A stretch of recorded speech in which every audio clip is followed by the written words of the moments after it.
Okay, so chapter 22, anticonvulsants, which we've already done some of this. So we're going to just kind of go through epilepsy. We talked about this in MedSurg 1, about, remember how to diagnose epilepsy, all of that. We know the seizure disorder. We know that seizures are abnormal electrical discharges, that they can happen for an unknown reason, or they can happen due to secondary things. Remember, febrile seizures for children especially, and then we have the different things, alcohol withdrawal, other things like infections or strokes, and remember we also discussed in there about how the increased risk of other things because of a patient or from a patient that has epilepsy. So this kind of goes hand in hand with other things we've already done.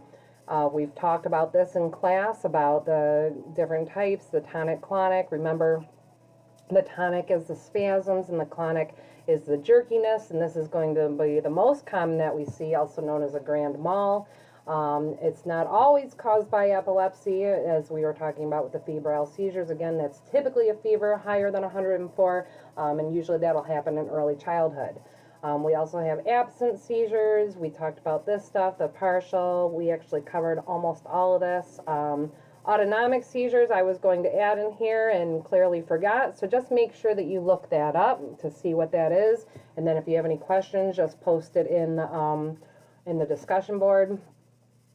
So you're going to make sure that you do your anticonvulsants for your drug cards. You may end up having more than one with this, again, because some of them do act a little bit differently than others, so you might want to break them down with the suppressing sodium influx versus suppressing calcium influx. But for the most part, they're all going to have the same type of actions in a way. I mean, not actions, I guess, but what they'll do for the patient, what will happen for the patient with those. Obviously, it's going to be slowing down that excitability in the brain that's causing, or the missed messages in the neurons. So we have, these are kind of listed and broken up for you. You can see your primary ones, some of them that we talked about, like the dilantin, the tegretol, the valproic acid, there's Topamax, Lamictal. Down here you'll see we have the gabapentin, the enhancing action of GABA, like barbiturates, that's going to be like phenobarbital, benzodiazepines, which we talked about in class. Remember, with the benzodiazepines, however, those are what we use typically to help somebody in an active seizure. It's kind of rare to have docs prescribing long-term benzos, like around-the-clock use, unless it just cannot be controlled with anything else, because of the side effects that happen, like the drowsiness, and then the dependence that happens on benzodiazepines, because withdrawal from benzodiazepines acts very much like alcohol and actually can cause seizures. So when we withdraw somebody from benzodiazepines, a lot of times we got to use barbiturates like phenobarbital in order to do so. So you may want to break these up a little bit just when it comes to action, but for the most part, it's all going to have the same kind of stuff after that, like the interventions for the nurse, and most of the side effects will be similar. So, I mean, there will be things that are different, but remember, the whole point of this is that, do you understand the med that you're giving and what it's going to do and what you're going to see? What are you going to do as the nurse, okay? That's the whole point of drug cards, is that you're learning these classifications of different medications that we're using. So you've got the dilantin here.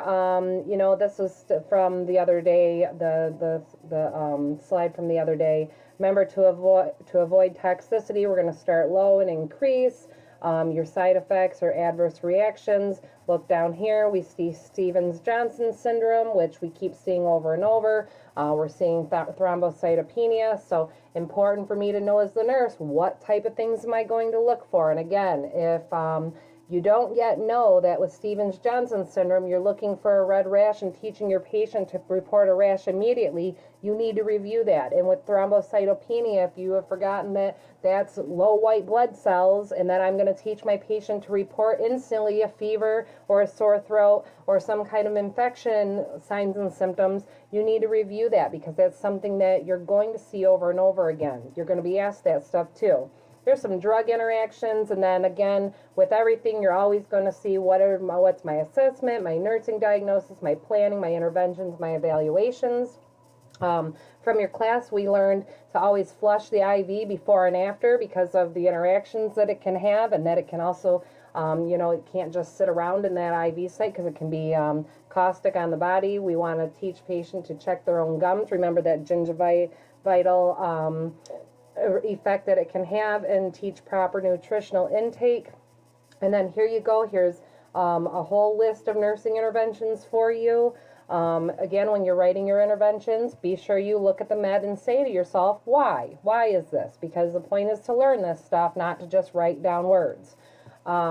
With your barbiturates, phenobarbital is the big one that you're going to see used in whatever type of nursing you go into. If you're using a barbiturate, it's most likely going to be phenobarbital. So there's some things that are listed here for you. The seizures that it can treat, the therapeutic range, the risk of sedation, and then, we want to discontinue of phenobarbital should be gradual. So we're going to do a taper, okay? We're going to do a taper on phenobarbital. So what's another drug we do tapers on? Well, we can go back to our steroids, right? When we talked about those and how we do gradual discontinuation or a taper of these medications so it doesn't shock the body, because reoccurrence of seizures can happen if I take away phenobarbital or barbiturates too fast.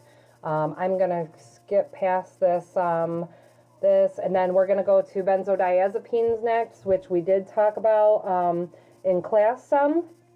Again, this is going to be something that hopefully you won't have to see patients on long term because of the problems that it can have later on.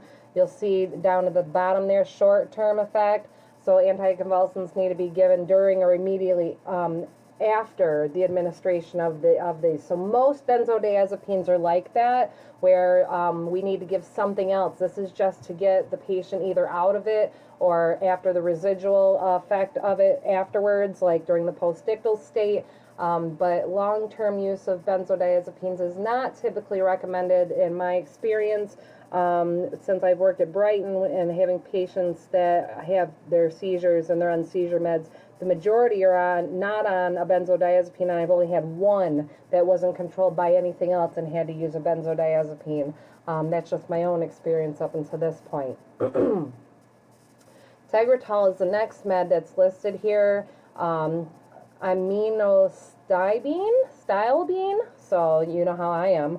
But Tegretol I see used quite a bit for patients, but again, you can determine how you want to classify these, if you want to do it with their other classes, or if you want to use them all as anticonvulsants. They're going to probably be listed under both in your drug books and in your book. So this medication is used to control seizures, and so you see it's listed there for your grand mal or partial. Also can be used for psychiatric disorders. So this is meds that we're really going to deal with next term. You see that it's used for bipolar disorder and for alcohol withdrawal, and can also be used as an analgesic for some things, but mostly I see it used in bipolar or for seizures. For your teaching, interaction with grapefruit might occur, and then it can cause possible toxicity, is what that says that you guys can't see. So then there's your valproic acid. You can see you have a therapeutic serum range for this one.